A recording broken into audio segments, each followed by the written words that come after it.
What's going on, guys? Giveaway for this video. This video is the 100 likes, 100 comments. You got to comment hashtag E4 Mafia. We got the green shirt with the black ink. We also have it in a white ink. If you want to do that, it'll be on the website that you can click down below. I have the green shirt. Mike has the black shirt. Yep, black one right here. It's got the outline in white, and on the back, white American flag. And then on the right shoulder, you got the flag as well. These are nice quality shirts, guys. They're not like your normal, regular, terrible shirts you get from like 99 cents or whatever the case may be. They're very comfortable, very breathable. A cotton and poly mix. Super comfortable. I got the black one on. Mike has the green one on. Guys, please go ahead and comment. Comment hashtag E4 Mafia at the very least. Random number generator. We need 100 of each, and we will be giving away this. Also, stay tuned for the challenge coin giveaway and TikTok. Panda 1-6, Panda 1-6. This is Badger 2-2. Come in, over. Badger 2-2, this is Panda 1-6. Send traffic, over. Roger, E4 Mafia is a go. I say again, E4 Mafia is a go. Roger that, execute. Reach out to your boys. Reach out to us if you need to. I didn't really speak to no one, and I was just in my own little world. He was like, yeah, we got height and weight PFT. I said, not anymore, Staff Sergeant. That mindset drives me crazy. What's going on, guys? Welcome back to the E4 Mafia Podcast. Today's episode is going to be about EAS, the transition out, and the mental health that comes with it. If you're currently about to EAS or currently going through the transition or even outside and you're struggling with the day-to-day life, this video is going to be for you.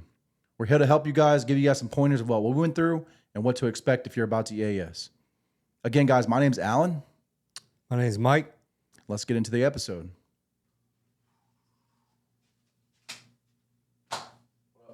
Oh.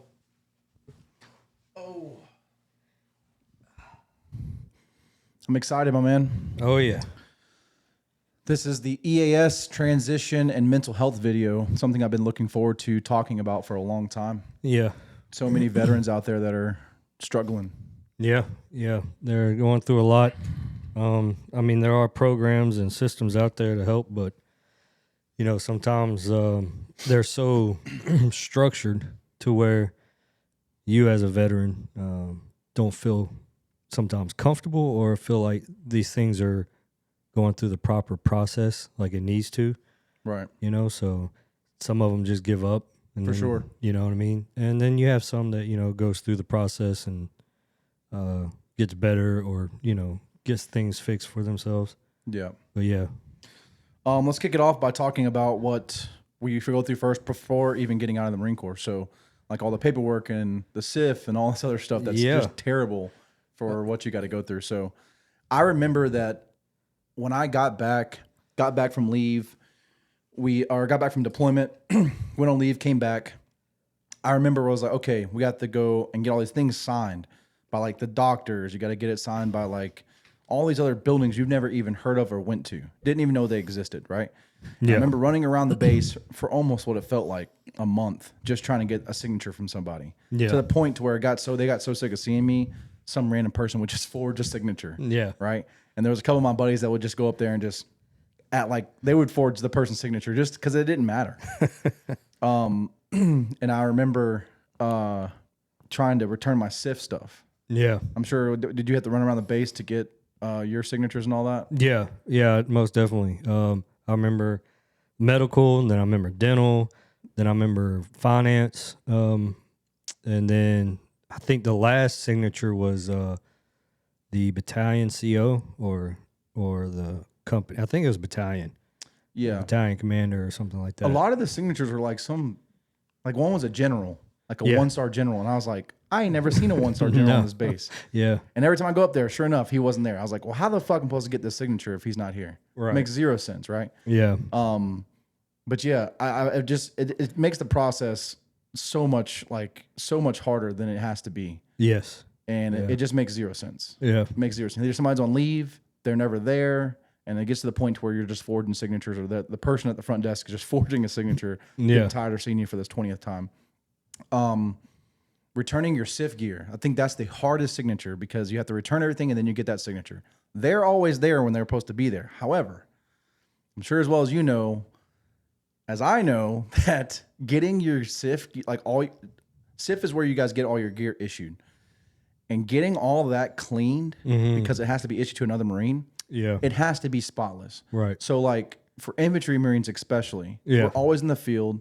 It's always dirty. We've been sweating in this thing, and they want it spotless. Yeah. And I remember being outside. I had one of my buddies that lived off base. He brought his pressure washer, and I was out there pressure washing my flak jacket, not with the plates in, but I was sitting there pressure washing my flak jacket. Yeah. I learned not to put your it's like that. I forgot what it's called. It's that little cover, it's like sleeping sack that goes in between your bivy sack.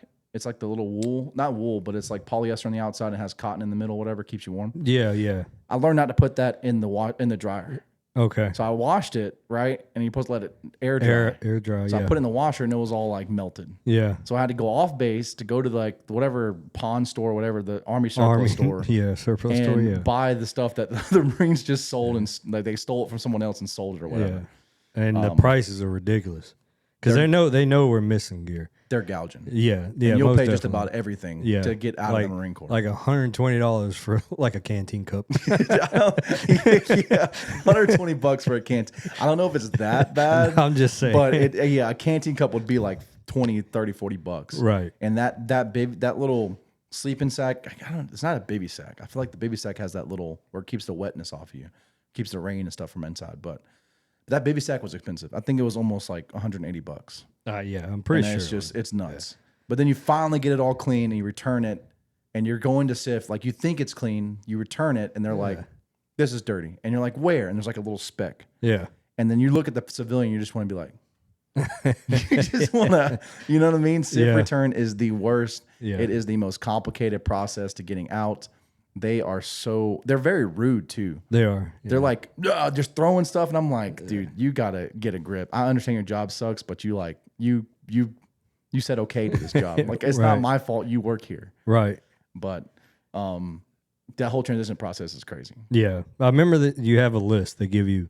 And for those who don't know, the SIF, like he said, SIF is where you go and get all your gear from day one. So however long your contract is, right? So if it's 4 years, 3 years, or 8 years, whatever it is, you have to make sure you keep up with all that gear. You know what I mean? And it's a big ass list.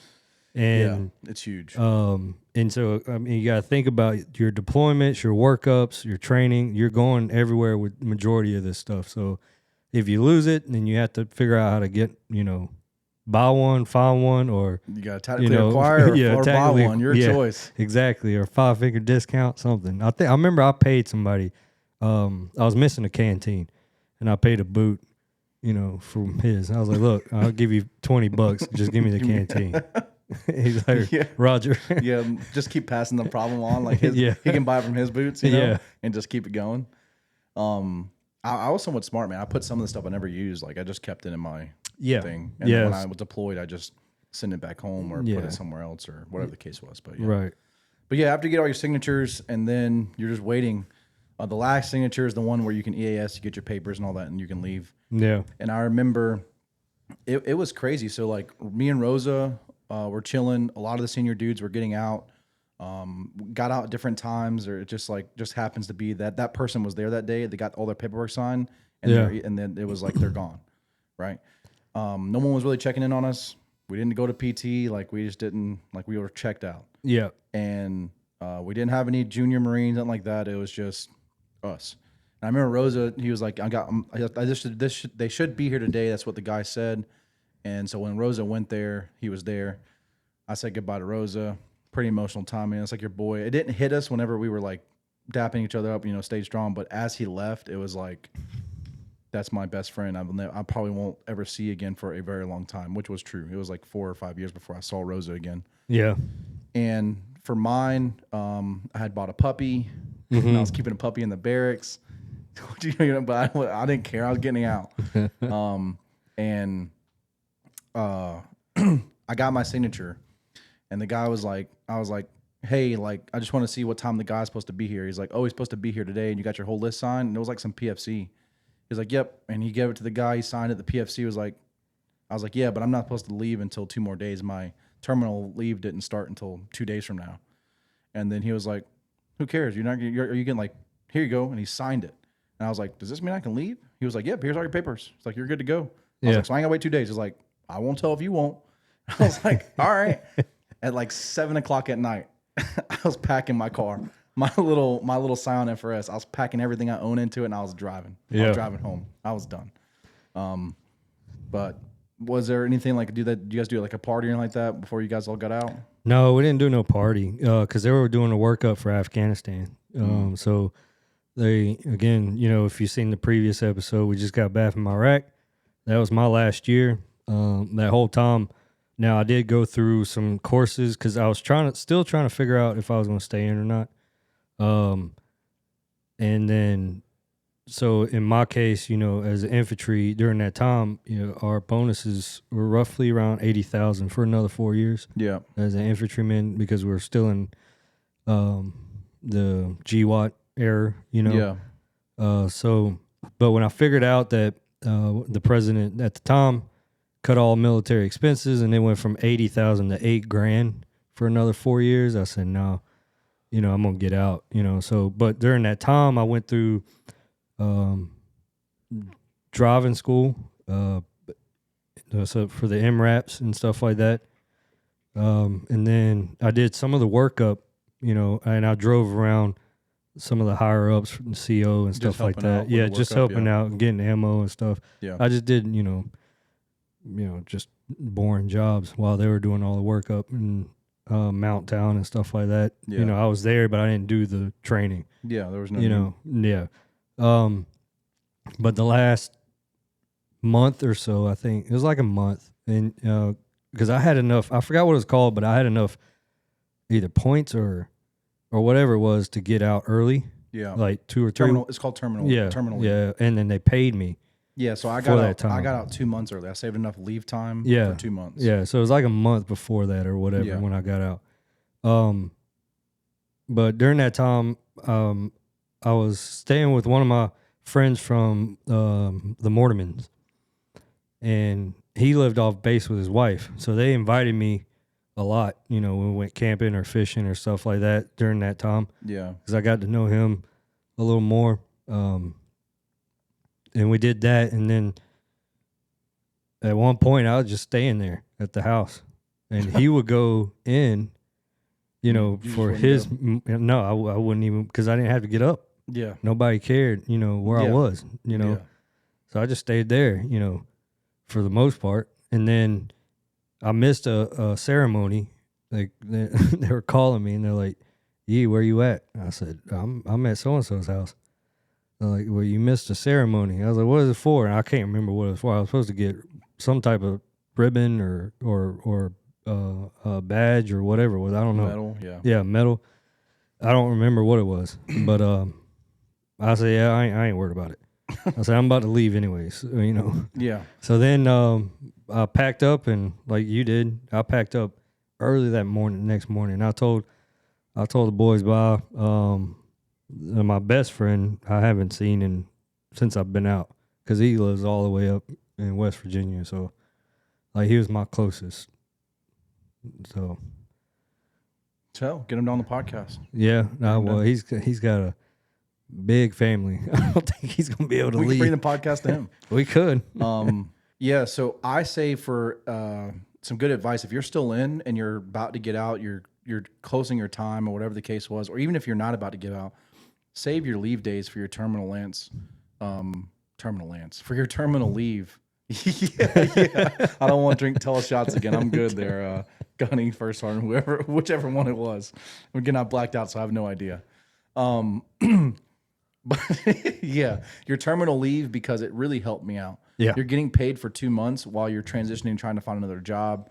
You're not stressing. You know what I mean? Like, you're getting a steady paycheck because technically you're still a part of the Marine Corps. Yeah. You just have a bunch of vacation, just like any other job. They have to pay you for your vacation days. I mean, but which is crazy because we don't really get money vacations anyways. They don't let us take vacations, so it's kind of like you almost have to. Yeah. But be mindful, like try to go on your 96s and your 3-day weekends, etc. That way you guys can just save up your leave days, get out a little bit early. It'll get you back on your feet. It's a big thing to help you guys out in the next life, the civilian life of what you're about to encounter. So we had a few parties. It just wasn't like a going away party. We would just, all the seniors would be, you know, everyone that's about to get out just drinking on the catwalk. Yeah. You know, one last hurrah. But it wasn't ever like, oh, he's leaving, we're throwing a party. Yeah. Right. Yeah. It's crazy because my goodbye was that PFC at freaking the little, whatever it's called, the last place you get your thing. That was the last person. That was the last Marine I talked to. Yeah. Because he signed the paper and he's like, you can go. I said, okay. Yeah. No one else was around. Like, it was like real late. And I was like, all right. I grabbed all my stuff and was like, texted everyone in the group chat, like, I'm out. See y'all boys next time. But then transitioning out. So for me, I remember you coming back home and all that. And I guess I'll let you talk about it because it seemed like it was pretty difficult to get back into the civilian world. Yeah. It's very difficult because you got to understand, you know, you put yourself in a contract, you know, for the government for 4 years or however long your contract is, and you're with your boys, you know, 24/7. That's all you know. As you know, that's what you do: eat, sleep. You know, that lifestyle. You know, so and then of course, you know, going through any deployments and stuff like that. You know, it's I think it was like 3 months that when I got home, that I didn't really speak to no one, and I was just in my own little world. You know, stayed in the room. I didn't come out. I didn't go look for a job. I didn't do because I don't know why I did that, really, to be honest. I think it's because it's different. Everything was just taken from you. Yeah, it is. But you know, thinking on it now, I should have done better. But like, I should have got my mind to where, all right, I'm out. What am I going to do? You know, let's pursue something. You know, so, but I don't understand why I did that. But again, you know, all the time I came out was to use the bathroom, shower, and eat. I said, hey, to mom and dad and you, and that was it. And I just shut myself. You know, well, it took me a while. We shared the room, so right. But I really didn't. I don't think I really talked to you that much. Yeah, it's like what's up, Alan? You know, yeah. What's I think I know why. I mean, that's like when Call of Duty was really popular, and you were really into Call of Duty. It was just an escape. I feel like. I don't remember.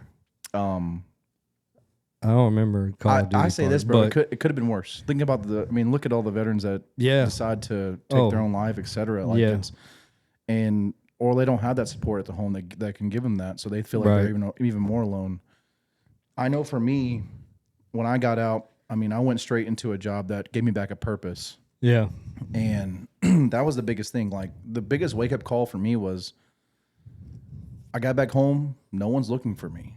Like, there's no, like, if you're not in formation, somebody's pissed off and they care about you kind of thing. I mean, you know what I mean? Like, they care that you're not there. So there's no, like, your mind's not racing 100 miles per hour trying to figure out what to do next. You know, what's the next step? Right. What are we doing today? What do we have to do for the field? Whatever the case is, it's just like you're on your own. Yeah. And I think the brotherhood of any branch, but especially in the Marine Corps and especially in an infantry unit that you've been together for 2 deployments, whatever the case is, living together in a, 16 by 14 size room with a 6 by 6 bathroom. Yeah. You know, 3 guys living in the same room. It's a time where it's uncertain and it just takes away from you like that. Yeah. Everyone that you got along with, all on the same wavelength, everyone was on the same page, wanted to be the best, whatever the case was, bitched about everything together. Yeah. It's just gone. Yeah. You went. And that's got to be something that's crazy.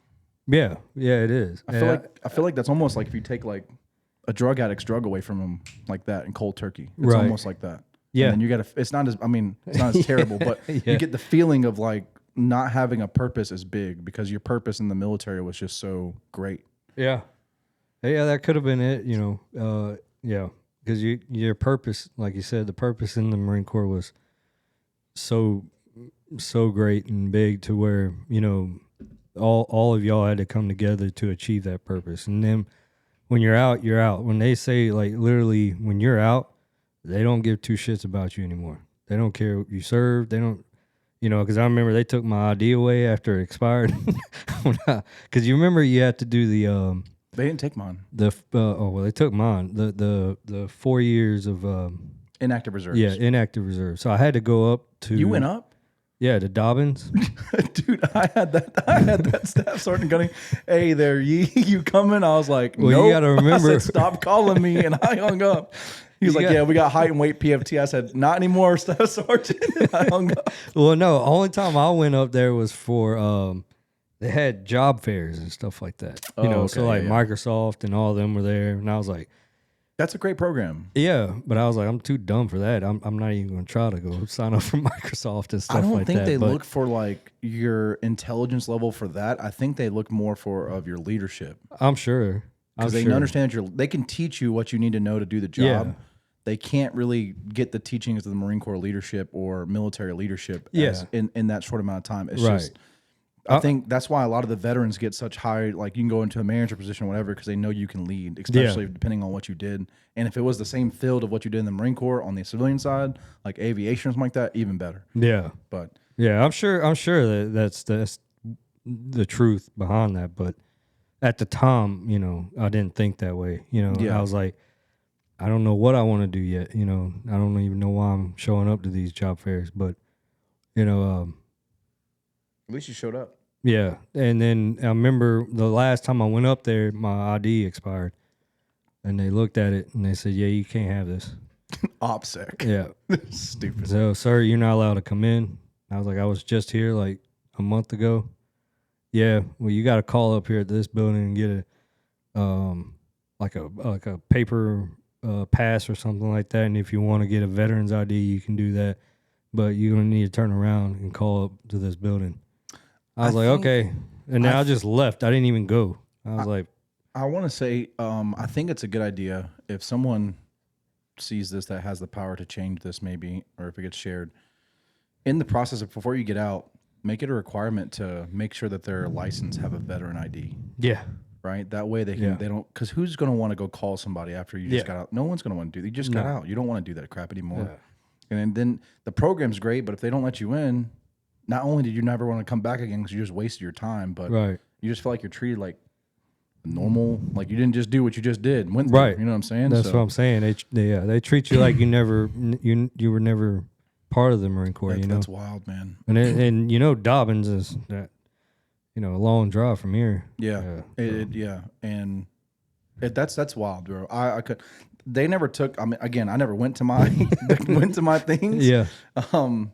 As soon as he said, "Yeah, we got to do height and weight PFT to make sure you're still in standard," I said, "Nope," and I hung up. I said, "I'm done doing that." Plus, I was already in my job, going through what I needed to go through for my job, and it was just it's just so crazy because it's like you get out, the job that I'm in now, you think that it's like when I first got out, I was like, these guys want to be the best of the best. Etc. Like, you think that it's going to be another brotherhood or whatever the case is, but then you realize like they're not. It's just a paycheck to some people, and the people don't care. Right. Even though the stakes are high, they don't care. Yeah. So I was like, I'm good. I'm good.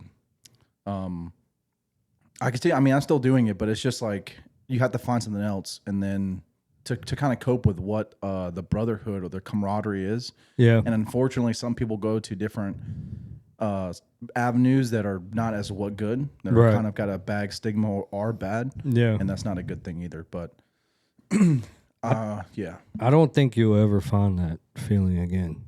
I truly don't. I don't think no matter what field of jobs that you go through or go do, that you'll ever get that feeling again. You might find a little part of it, Yeah. But I don't think you'll ever get that feeling again. I think that's why it's so important to talk to your boys. Like, I know we've said it on a Memorial Day episode, and we've said it on other episodes, but reach out. Like, continue to stay. Life gets busy. Yeah. But you got to understand, even let's say you're not going through as hard as you don't, like, life is good for you. Yeah. Whatever the case is, like, you're happy, whatever. Maybe your boys aren't.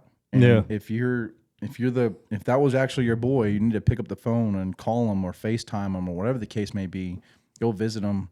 I reach out to my guys. I know everyone's busy, but I do my best to reach out. And it's just that because you're saying that we won't find it again, reaching out is something that's going to only strengthen us as a community, as veterans, and support each other. Because again, I'll say it before, say it again.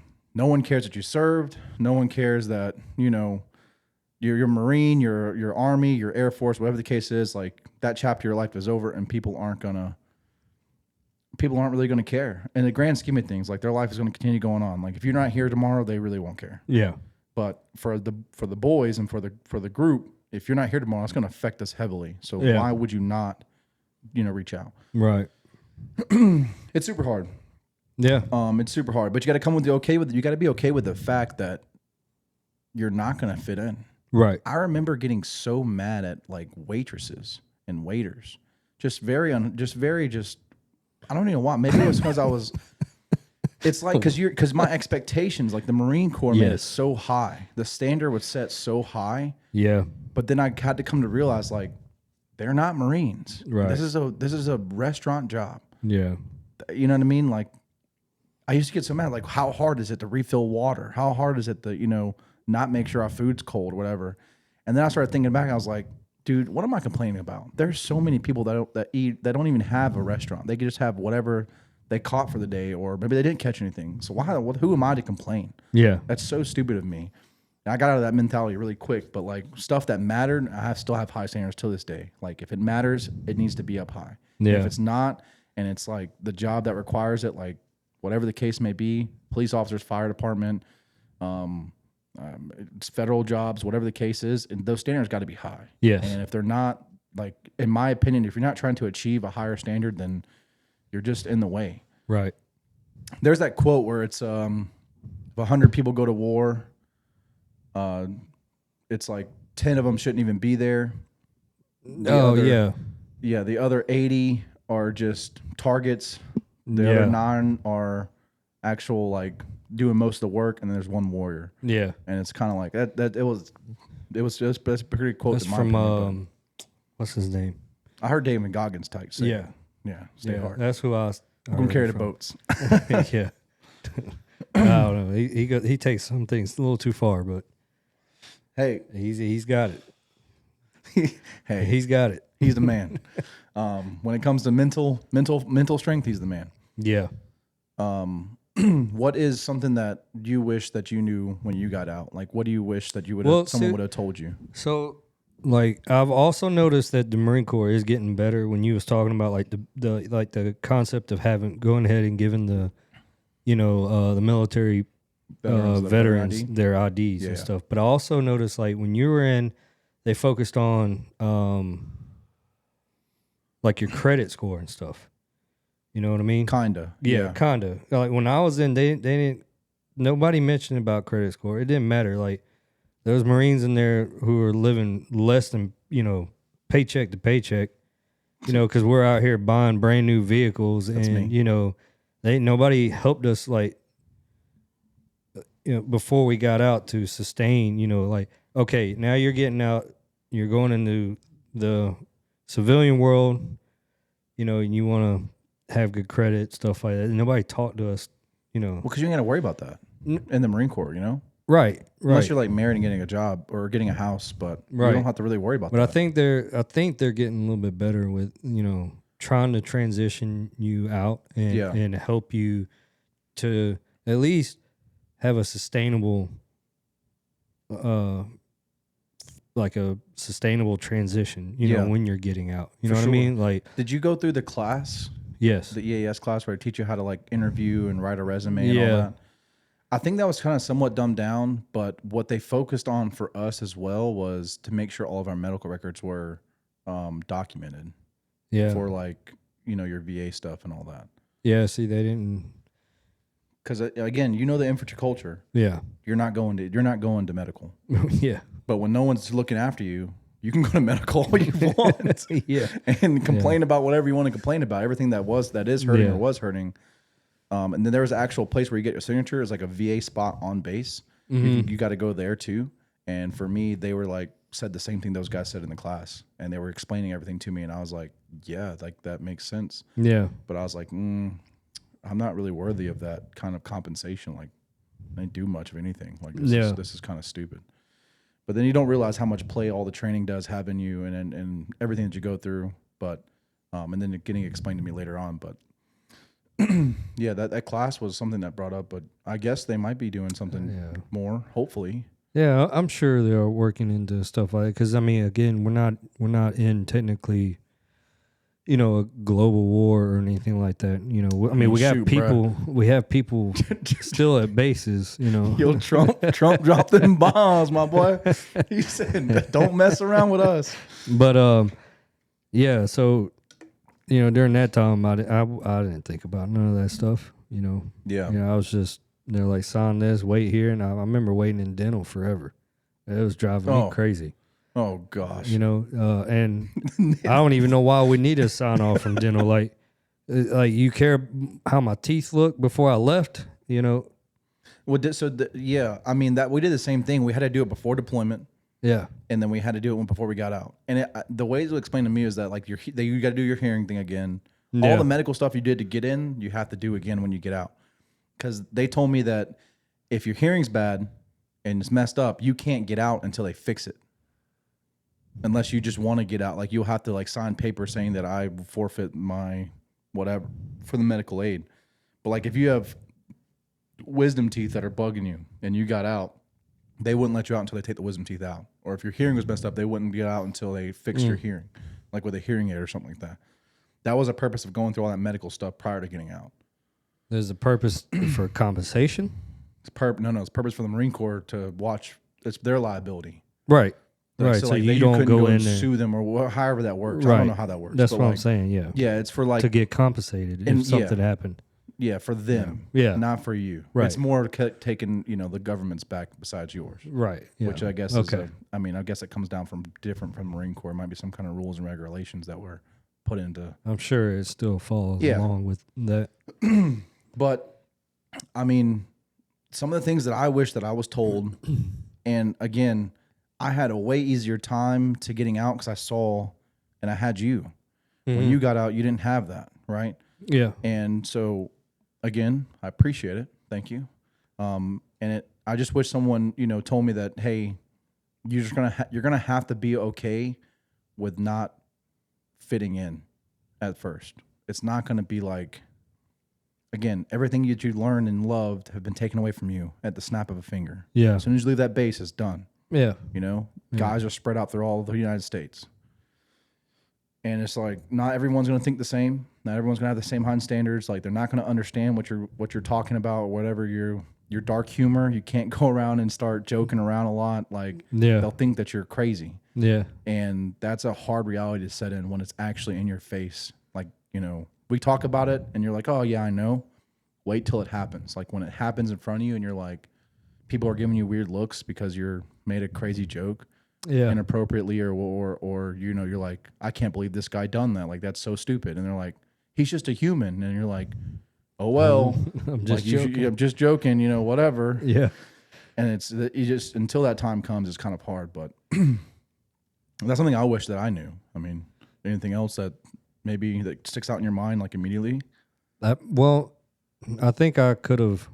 Again, at the time, I wasn't thinking about it, but looking back on it, I think I could have set myself up better, when I got out, and maybe kind of pursue something a little quicker, But again, I don't know why that none of that crossed my mind, because there's programs out there that will help you just take it serious, I guess you could say. Yeah. And go to those meetings or wherever you're at, and they call you and say, hey, we're going to have, job fairs here, they're going to help you. They hire a lot of veterans, and, take that chance. I think I was still kind of iffy about going back in because, again, during that time, like you said, everything's taken away from you and you just you literally feel like something's missing. Yeah. You know what I mean? Want to get it back. Right. Like you want to get that feeling back but I was at that point where I was like, do I go back in or stay out because, my family misses me and they don't want me to go back in. Yeah. Even though it wasn't their decision, it was my decision to get Correct. out. You know what I mean? But it kind of it kind of pushed me a little bit more out because when I told mom and dad, they're like, yeah, don't work, don't do another 4 years, get out, start your life here, So, that taking the chance, doing those, if you get a chance to do any, what are those red books called again? Red books. Yeah, the Marine Corps. I don't forgot, dude. Little folders. The red books where you can get college credits and stuff. Well, They gave us. We didn't get to do that. Yeah, they gave us times to do that where we could do them on our own time, and some of those were towards college credits. So this shows the ages. I think it's now. When I was going through, I think it was on the computer. Well, anyway, but yeah. So I think one of the guys went through college while he was in. Yeah, he was about to get out. He was going to re-enlist and go to embassy duty. And while he was still about to re-enlist, he was going through the college portions. He got his bachelor's degree while he was in still. But I think it's a program. Yeah, it's a program. Yeah. So I say take advantage of that because, again, you want to set yourself up. Nobody's going to do it for you. Nobody's going to really promote any of that stuff. They're going to put it out there, and it's up to you if you're going to do it or not. You know what I mean? Yeah. So if you take advantage of some of those programs, and it could help you in the long run. I know some people that left and they did all that and they became, business tycoons, and some of them work for some kind of tech company and they make, over six figures. I wish I had that kind of drive at the time, but I didn't. Looking back on it, I wish I did. Well, it's 110% for 4 years that you're going through. Like every day is 110% effort, and it's like, yeah, you don't want to do that anymore. That you're out, you feel free. Feel free. I'm telling dude, you feel free. Like, yeah, if you get a speeding ticket, no one's going to freaking destroy you when you get back to base. Yeah. Like you're now a human being. You're no longer just a Marine, a number. Yeah. But at the same time, I know guys like went back in, missed it. I thought about contracting. Yeah, I did too. Me and Rosa were like, we're gonna go contract, and I was like, dude, I'm down. We're before we got out, we were looking up how much we can make, and they were like, Jesus, dude, $150 in 1 year, $150 in 1 year, yeah, tax free, yeah, and we get to go there, and they're like, yeah, and then we didn't understand like, the tier requirements and all that stuff, whatever it meant, but yeah, we thought about it. But some contracts are not that high. Yeah, intense. So we have for you guys there at home, we have Ken Park coming on to the podcast. He did some contracting. If he can talk about whatever he wants to talk about for that, some stuff might be still redacted and he can't talk about it. But he'll be coming on next episode, July 5th. That's whenever he'll be coming here, and we'll post it right after. So, but yeah, so he did a little bit, and I'm sure he can spread some more insight about that just because he went through it. And from now that I know and I talk with him, it was pretty decent for him. Yeah. Set him up pretty well. I thought about doing it too during that time. Well, after I got him out of my little, phase or whatever, and I started looking into what I wanted to do, if I wanted to go to school or whatever. And then I don't know if I already told you, but because I looked at the different companies, and one of the companies that I thought about doing was the same company that hired the CIA groups and stuff like that, the different tier level guys to Benghazi, but I didn't know, who they were. Yeah. But later when I heard about Benghazi and the group that they came from, that the CIA, hired, I was like, well, shoot, that's the one I was gonna go do, but I didn't do it. You know what I mean? Like, yeah, it's a hit or miss sometimes, especially with those. But you gotta then also understand that you don't have the support that you have if you're forward deployed. Like if you're deployed, yeah, you got air support, you got Humvees, you got helicopters, you got QRF, all that stuff. You got the military. When you're out there, like Benghazi is a great movie, 13 hours, great movie, probably my favorite movie as like modern warfare. Oh really? That's your favorite one? I would say that The Covenant, or obviously the classics like Saving Private Ryan, stuff like that. Okay. But yeah, 13 Hours is up there. and just seeing what the mistake that the government did for us and all that. But they're just realizing like they were on their own and they held their own to the fullest extent. And I'm guessing that's why they need those top tier operators to be doing that, like the SEALs and the Delta guys and Rangers and stuff like that. So I think some big tips for mental health is a big issue. Like people, when they get out, obviously you're going through everything, and the only people that understand are other veterans. And even then, only certain other veterans understand what you've been through if they've been through similar or same things. Yeah. So I think like a lot of people turn to alcohol. Yeah. It's not a good idea. I don't think alcohol in any situation to try to help and cope with you is a good idea. I remember that's why in the Marine Corps I would drink a lot, like just because that's what everyone was doing. So it's like it was just it's what we do. What is what it is. But when I got out, I realized like, what am I doing? Like I'm spending money on stupid stuff, and I'm all this alcohol, whatever the case is, and now what do I have to show for it? Nothing. What I mean? Just either passed out or getting angry or getting emotional about it. So usually now if I drink too much, I get pretty emotional. So it's like I just don't do it. There's no point to it. It just makes me feel even worse. And I shouldn't have to say this, but drugs, stay away from that. It's not a coping mechanism. I'd say stay away from like your biker gangs and all that. A lot of the guys will go over there for the brotherhood, and it's just like, it's not worth going to jail and losing your free. Like if that's what you want, just sign back up. Yeah, exactly. You know what I mean? Like just go back into whatever branch you were in, or go reserves. Yeah, you can get it on the weekends. Or a different branch. Or different. I know a lot of guys that re-enlisted and went to Army. Yep. And they did infantry with us and then some other like motor T over there. They're like, yeah I'm good. Yeah, they just didn't want the motor T Marines, right? Because there's still the stupidity that goes along with that. Yeah. Yeah, I know a couple guys that did that and joined the Army, and they said it's a lot easier as far as, as far as how strict the Marine Corps is. Yeah. It's a little more laid back as far as Army went, from what I was told, and then I also had the same guy I told you that I kind of became close with him and his wife living off base. Right. He got out and he went back to drugs, and he's like, his life is done. You know what I mean? Like I try to talk to him. I think it was because his wife called me. This is a while back, and then I was trying to talk to him, but I don't know. He didn't want to talk about it, and then next thing I know, I heard he locked up. Got on heavy stuff. That's the only load. That's the only road that leads down to. It's either that or death.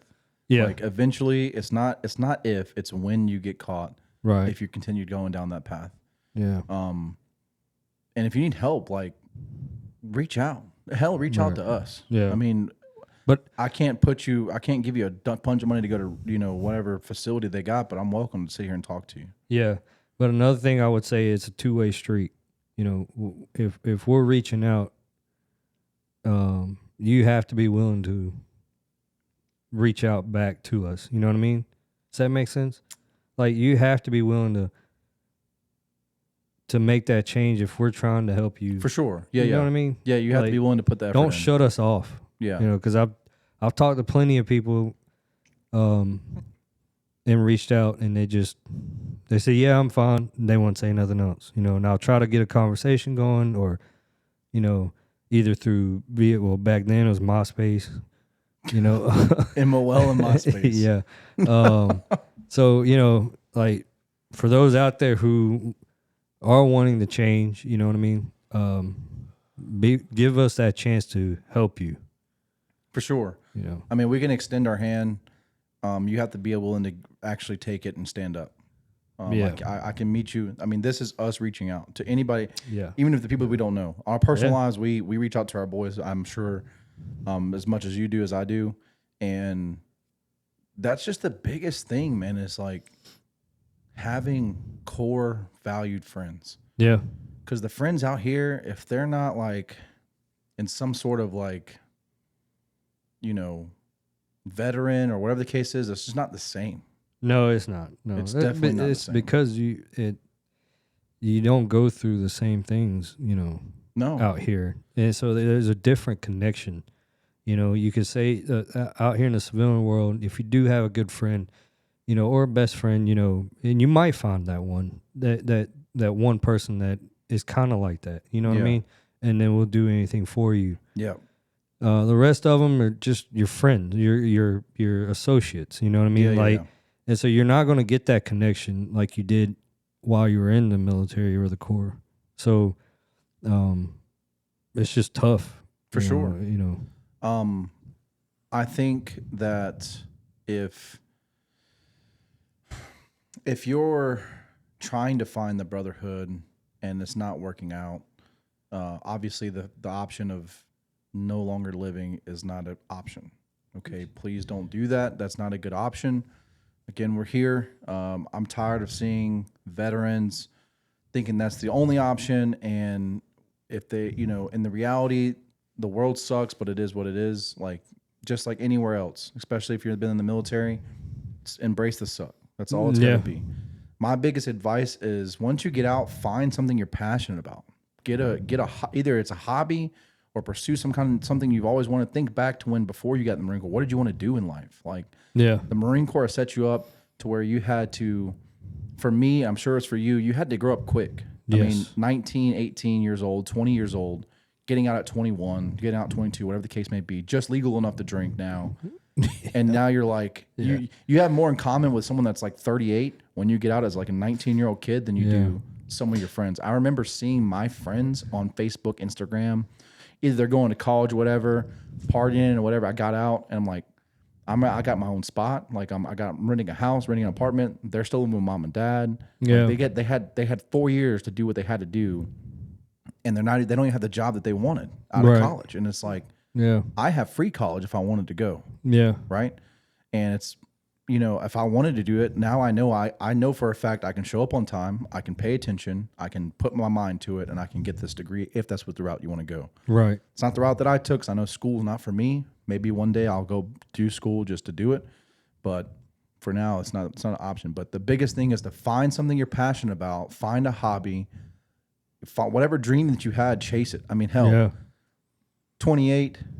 Don't say mine. A little older, 28, a little older. No, I don't care. And we got a podcast, man. Like, this is something we've talked about doing, and I think reaching out, especially this episode, the Memorial Day episode, and all these other episodes, we're help. I feel like this helps people. As long as they tune in, it helps them.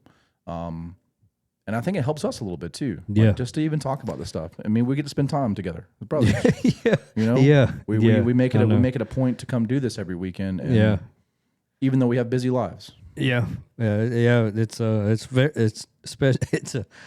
very hustling thing that we're doing, because I got my son and work 12, 13-hour shifts, and so do you, and then he's got T-ball practice in the Saturday morning, and then I gotta come here, and I'm coming out there to support too, so I'm out there. And then we building walls at dad and mom's house on Sundays.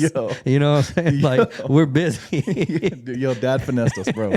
But I think the biggest thing, again, you kind of hit on that, as being when you're going in 18, you're young, and you have this macho mentality, like, which is fine, but you also have an immature mentality in.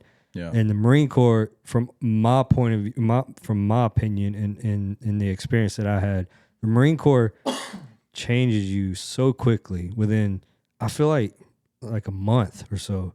It makes you so mature, because eventually, after a while, you're gonna have other Marines' lives in your hands.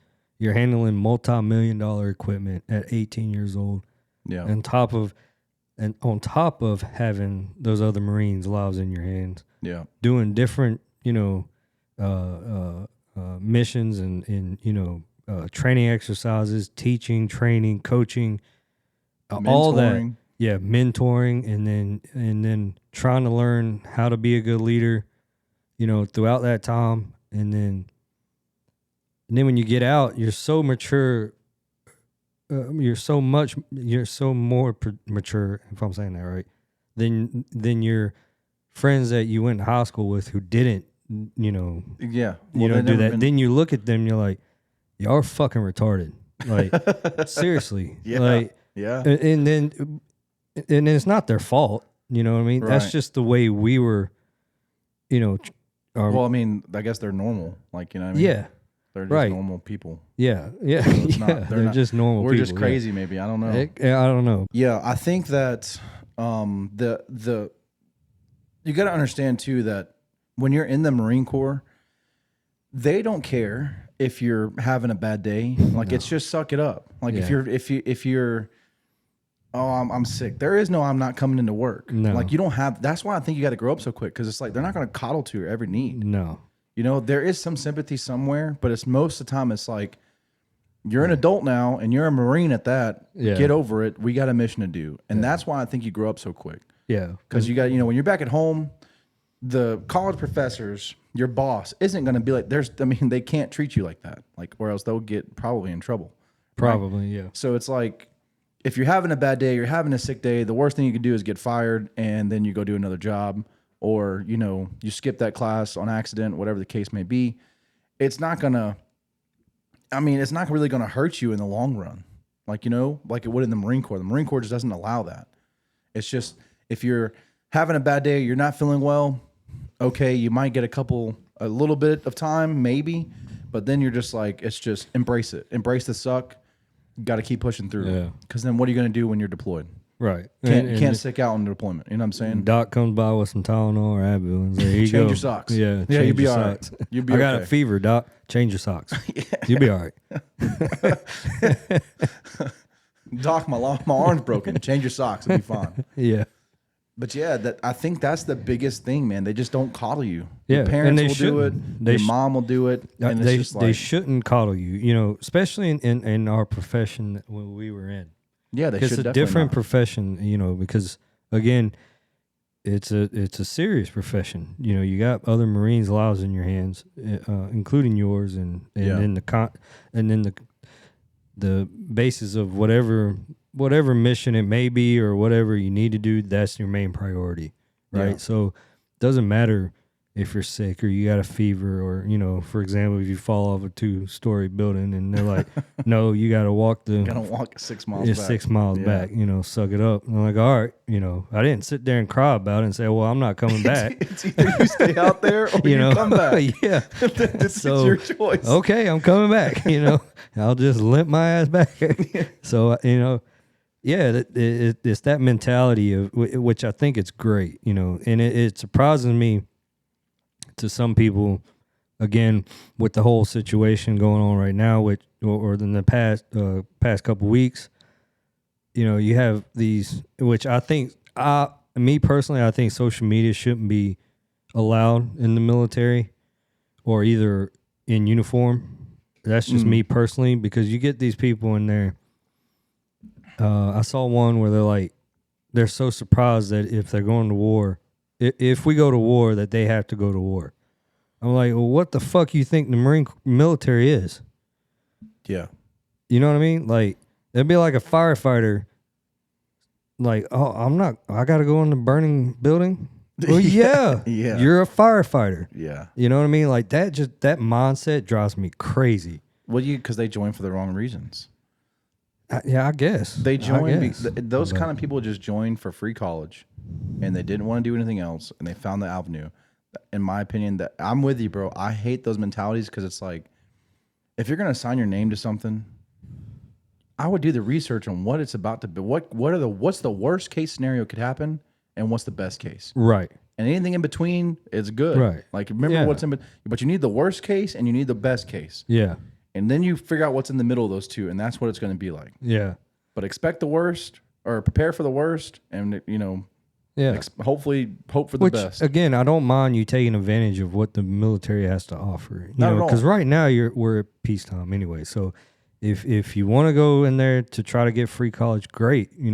But understand that if we have to go do something, no matter what branch you're in, don't be surprised that they're going to send you over there. You know what I mean? Like Yeah. that's what the military is. It's what we do. It's very, very wild, man, to me. And I don't understand. It makes me frustrated too. I mean, I say if you're not prepared for it, you shouldn't even be signing up. If your only thing is free college in my opinion, man, if that's the only reason why you join, I wouldn't want you in my corps if it's just for free college. Yeah. Especially the Marine Corps. Like, it doesn't make any sense. Right. Like, there's way more better opportunities for you to get free college. There is. Yeah. Than to go through the Marine Corps. Yeah. But what you're going to learn along the way, hopefully, I know you'll learn in the Marine Corps, but is leadership and all the other stuff. But I'm with you, bro. I'm with you on that. My biggest thing, man, is my biggest tip is to fucking get after it every day. As soon as you're out, man, don't hesitate. I mean, you said I wish I would have done differently that time, and I think because I had you, I got up. I was trying my best to get up after it. I was for a big shock, and it's gonna happen. It's gonna take some time to adjust. Yeah. But during the time of adjustment, get after it. Yeah. I don't care what it is, whether it is, well, at least I can PT every day. If I don't do anything else, every morning I'm gonna make my bed and go PT. But then I'll get after it, and then add one more thing to it. Okay, I'm gonna learn how to cook different meals. Yeah. Okay, I'm going to learn X, Y, and Z. And just get after it every day. Do something productive every single day. Yeah. Give yourself a break, on the weekends maybe. But don't get complacent, because the time where you start to, when you're just alone and you're not doing anything and you're just starting your thoughts, it's going to get worse. Like if you're just thinking about it, you're going to get even more depressed. You're going to get even more, oh my gosh, sad, whatever the case may be. You need to just get after it. Find a hobby at the very least. Yeah. Use the time. Go find a job that you like. Try all kinds of jobs. Yeah. Maybe you want to go in the warehouse. You want to work there. You're like, this ain't for me. Well, now you want to go work for Delta. What's the best candidate? How can I apply for Delta? And how can I be the best choice for them? Go to Delta, work on the aircrafts or do the little plane stuff, airport. I don't like that. Okay, well, go be a trucker. Oh, I like trucking. Just dip your hand in a bunch of stuff to figure out what you can do. Yeah. Especially if you're not fitting in. Right. You know what I mean? It's like if you don't get after it, you're gonna sink. Yeah. You're gonna keep sinking. That's why I said take advantage of those 4 years of inactive when they do those job fairs. That's your chance to network. Because I remember during that time of the job fairs, there was at least 10 to 15 different companies up there on base. They were handing out business cards and stuff like that. So, you never know where it could lead you. For sure. And like you said, hustle and get out there and try something. That's probably one thing I regret doing as soon as I got out. And it took me a little longer, but, I'm doing something, but it's not what I like to do. But, it's just keeping food on the table for my family. You know what I mean? Kind of thing. I'm at that place where, it's just stable right now, and that's the only thing I'm worried about right now is just making sure my family's fine. But as you should. Yeah. I think we could do some, me personally, I could do something more, which hopefully, we're doing it, brother. Right here. Yeah. We're doing it. Yeah. The decision was made and we committed to it and we're doing it. And then as long as we keep grinding and keep working and being motivated about it, the sky's the limit. Even if we only have, a couple people that's cool with us, that sky's the limit. Next thing I would say is take advantage of the VA stuff. Yeah. That's one thing I didn't do, and I've been out. I got out in 2009, so I just started a year ago or something like that, working on it. I mean, I'm not really doing it again for what it gives, but more so just, Well, for one, it'll help you out with medical stuff. Yeah. Eventually, you're going to get even older, and it's going to hurt even worse, and you don't want to have to rely on your other family members to pay for medical bills, or God forbid, something were to happen. The biggest advice I would say is don't feel like you don't deserve it, because that's how I felt. That's how this long time, not doing, because I know guys from my platoon who one of them is a quadruple amputee.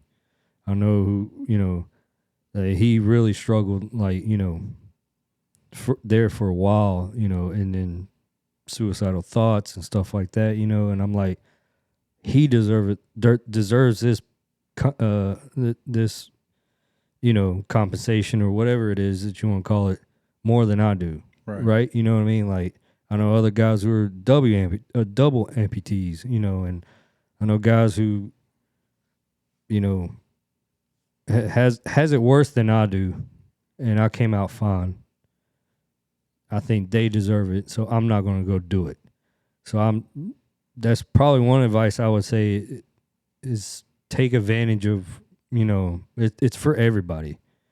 You know what I mean? Yeah. No matter if you went into combat or not. If you got hurt in training, same thing. You know what I mean? Like, take advantage of it. Go, you know, and make sure you get it logged in the hospitals there.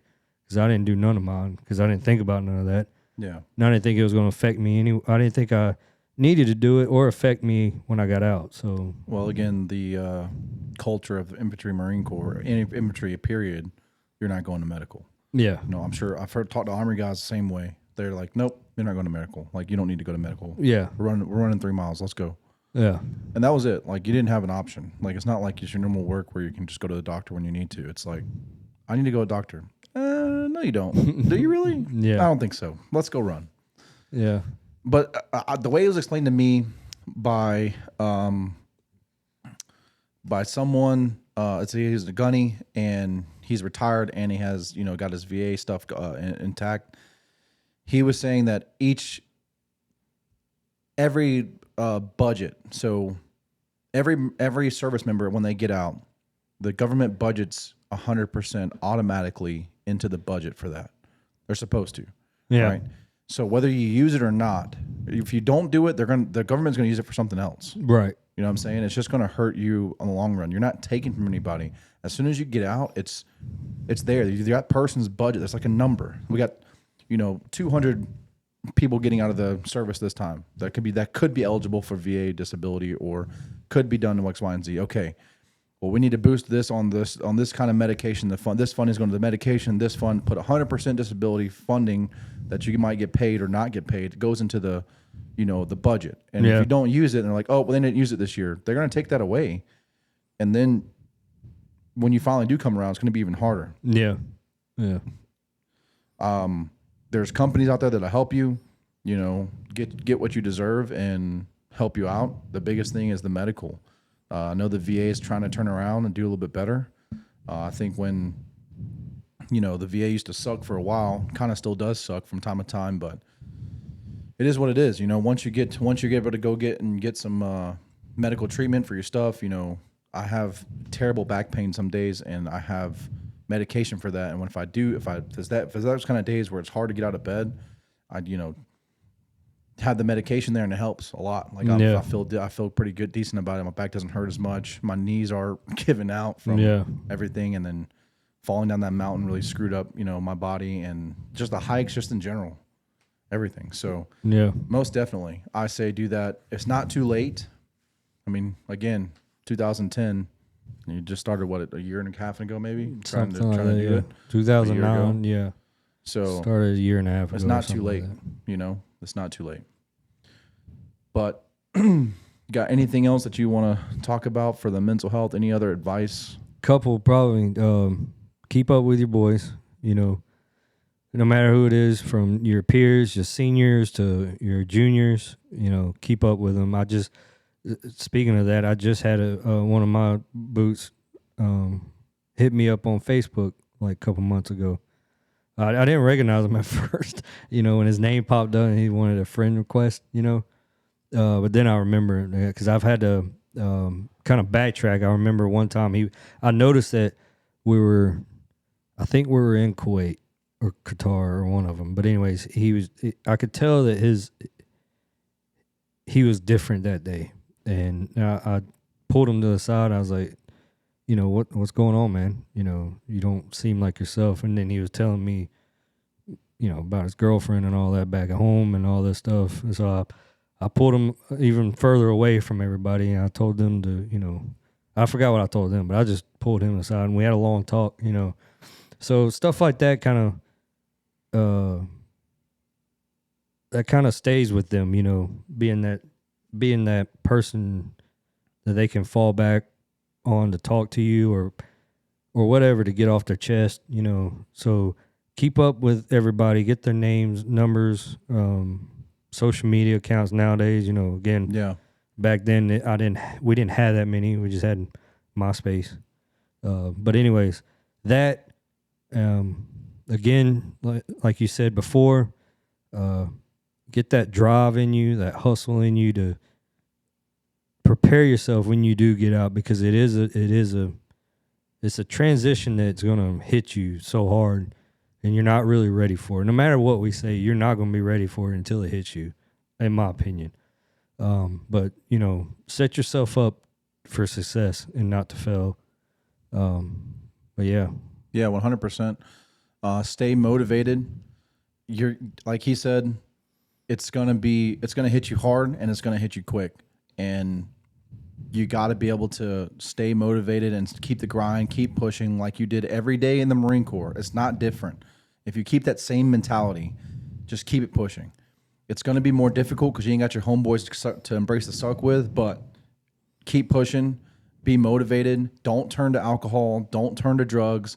Nothing that's negative. I promise you, that only lead down to bad roads. Take it from guys that are already out. I'm sure they have plenty of stories. Again, if I drink too much, I get super emotional.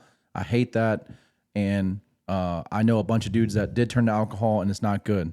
If it's so terrible, man, re-enlist. I mean, I promise you, they'll let you come back in, or you can go to a different branch, whatever you want to do. But reach out to your boys. Reach out to us if you need to. Find a hobby. Stay busy. The busy is the best thing. Just make a schedule that you're going to get up, make your bed first. For the whole week, you're going to get up, make your bed the first thing in the day. Okay? And then the next week, go PT every day. And then add something else. I'm going to learn how to cook X, Y, and Z. Use your GI Bill. Document your injuries. And when you get out into the VA and have them help you out.